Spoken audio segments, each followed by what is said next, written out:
my channel. So in today's video, I am in a much more comfortable location and comfortable attire. I just felt like kind of chilling out today because it has been an absolutely miserable day in Melbourne, so I just kind of felt like going with the flow. So today's video is a question and answers video. I have not done a video like this in an incredibly long time. I can't even talk right now. He is running around inside like a green tub.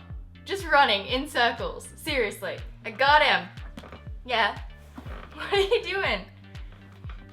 What are you doing? Yeah, you won't let me film ever, will you? You've always, as soon as I film, he's always got to go and make like so much noise. Anyway, today's video is a question and answers video. I've not done one in a really, really long time, and I normally get you guys to ask me questions over on my Instagram, which will be listed in the description. I always post a picture that says Q&A, so you won't miss it. So yeah, definitely go and check out my Instagram if you guys would like to be a part of a future question and answers video. And let's go ahead and get into the questions. The first question is, if people ever bullied you, what do you think would be the best thing to say back to them? Have you guys ever heard the saying, you can't argue with stupid? I would say nothing to a bully, because people who have the inability to be able to see another point of view or to be able to recognize their own behavior are probably not the brightest people, and so doesn't matter what you say, you will never convince them otherwise. They are stuck in their own little world of negative Nanciness, and they're never going to change, so it doesn't matter what you say, you cannot argue with stupid. Bridget has asked tips on how to stay motivated to reach goals. I think my favorite tip is to make sure that you can constantly see your goals, whether that's in the form of like a mood board on your wall, or post-it notes, or in a diary, or somewhere that you're looking constantly. If you can see your goals, you're going to be reminded to keep working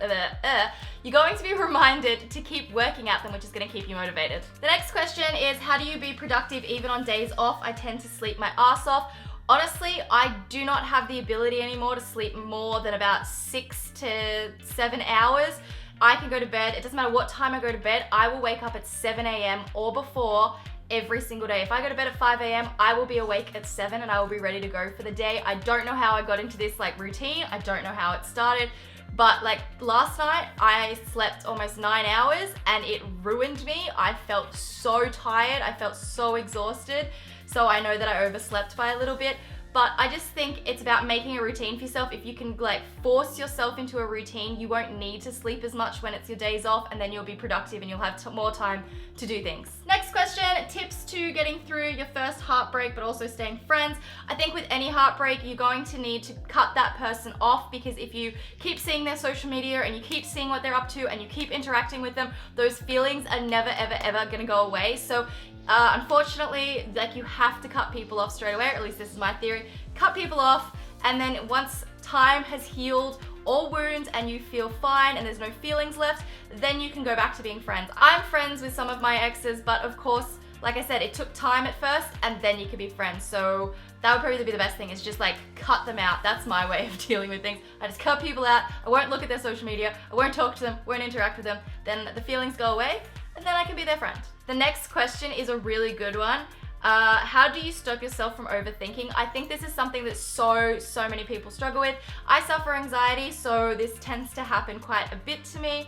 Honestly, I think it comes down to keeping yourself really busy and distracting yourself with other things, so you're not thinking about whatever it is that you don't want to be thinking about.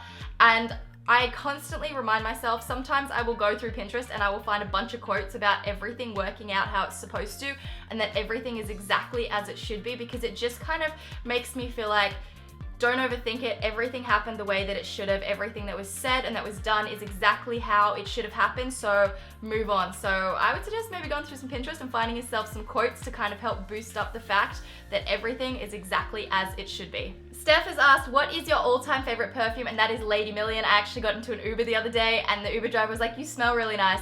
And I'm like, thank you. And he's like, it's Lady Million, isn't it? And I was like, yes. And he's like, oh, I've bought enough perfumes in my time to know exactly which one that was. So apparently it's quite recognizable, I don't know, but it's definitely my favorite perfume. Steph has asked another question. If you could only choose one brand of clothing to wear for the rest of your life, what brand would you choose? I would choose Bardot by far. I just love everything there. There's easy like casual day wear, there's some really funky pieces that are really interesting, and then there's also like nighttime clubbing wear, so I feel like I could get all of my looks just from that one store. Rose has asked, would you give a sad alien a hug? Of course, I would give anybody that was sad a hug that needed a hug.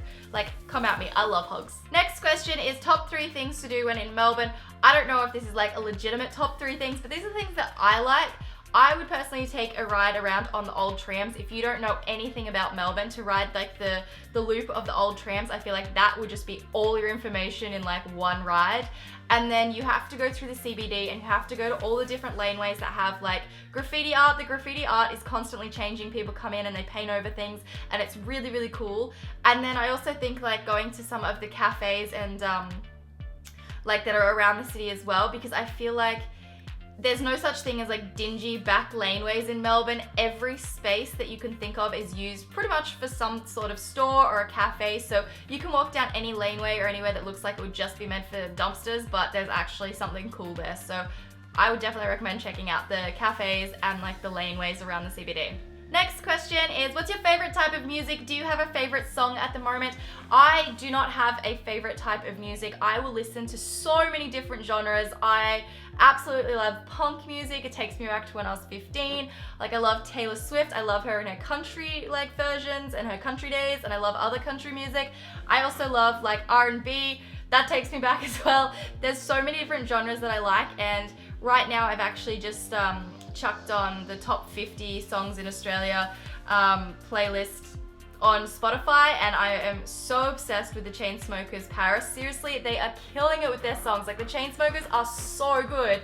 And I've also really like Ed Sheeran's Castle, or whatever, you know, Castle song, whatever it is, because it just makes me think of being back home and like as I was becoming an adult and hanging out with my friends, and just, I live in the country, so that song just like makes me think about literally going home. If your house was on fire and you only had enough time to grab 5 things, what would those 5 things be? My cat, my laptop, and my computer. So that's like 3 already, because my life is inside of those. My handbag, which I'm gonna say counts everything, like my car keys and my wallet and my phone and all that sort of stuff, so I'm kind of cheating there. My handbag, and what would be something else that I would save? I feel, this is a tough decision. It would be something that's of sentimental value, whether it would be the dress that's in my cupboard or the ornaments that I have, or there's some decor that I have. It would be something of sentimental value. That's what I would take, because I couldn't handle having those destroyed. Next question is, will you ever come to New Zealand? I have been to New Zealand before and I absolutely loved it. I went in 2013 to the snow. I went to Queenstown and it was such a good time, and I really, really want to go back to New Zealand. So yes, I will definitely be going to New Zealand. The next question is, how much has your life changed since you got your beautiful little kitty? And is looking after a pet easier or harder than you thought it would be?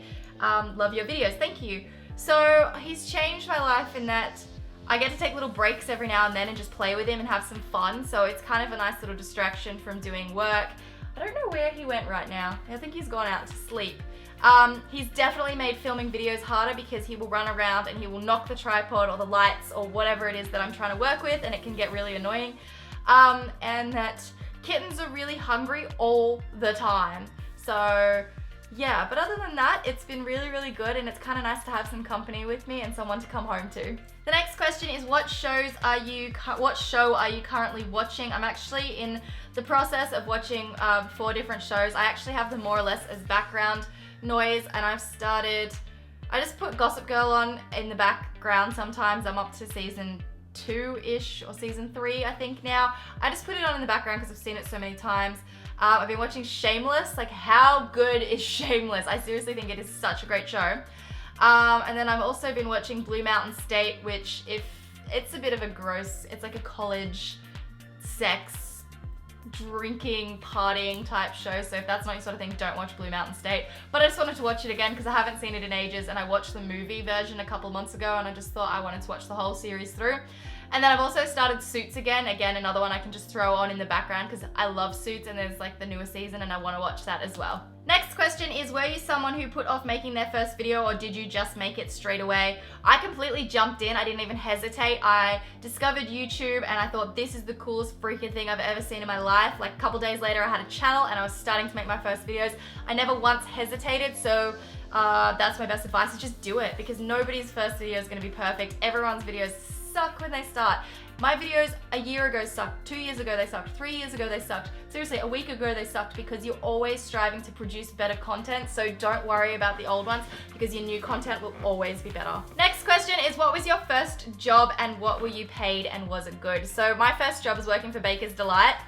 It was not a great place to work, and that has nothing to do with Baker's Delight as a company. You have to understand that some Baker's Delights are owned individually, so the owners of the Baker's Delight store that I worked at were really dodgy and they were not like particularly nice people.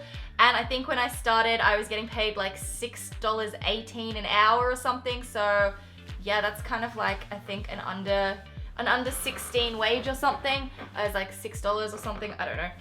Can't quite remember, but I think that's what it was. Melanie has asked if I have a middle name. Lee is actually my middle name, and I just use like Rachelleea on my social media, just my first name, my middle name, rather than using my actual full name. So yeah, my middle name is Lee. Ashley has asked tips for when you're stuck in a rut.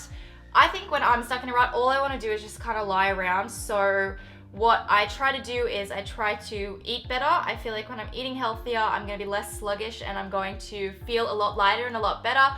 And I also like to kind of jump in the shower and pamper myself from head to toe, like do face masks and like wash my hair and maybe like, you know, just kind of treat myself completely beauty-wise, because I feel like that's always a really good pick-me-up. And then I also like to clean. I like to go around because when I have a clean environment and clean space, I feel so much better.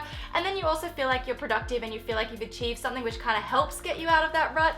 And yeah, I just feel like kind of doing an overhaul of everything that's making me be in that rut to then try and get me out of it. Like, to me, change is good. So if there's something that's making you unhappy and feeling like then you should change that, because then you're gonna feel a whole lot better. Next question is, please explain the typical age to year school system in Australia. NZ schools just do 1 to 13. Why do you only go to 12? Because instead of starting at 1, we start at kindergarten, and then we go 1, 2, 3, 4, 5, 6 all the way to 12. So we have kindergarten as our 13th, if that makes sense. So it's still the same number of years. It's just instead of having 13 at the end, we have kindergarten at the beginning. The next question is, would you rather have a huge mansion but it's absolutely ugly, chipped paint, ugly interior, and you can't buy home decor or do anything with it, or have a tiny 3x3 house and it's gorgeous with home decor and everything? Totally the smaller one. I watched a video the other day on YouTube about a really small space and it was incredibly beautiful. If I can find the video, I'll link it in the description.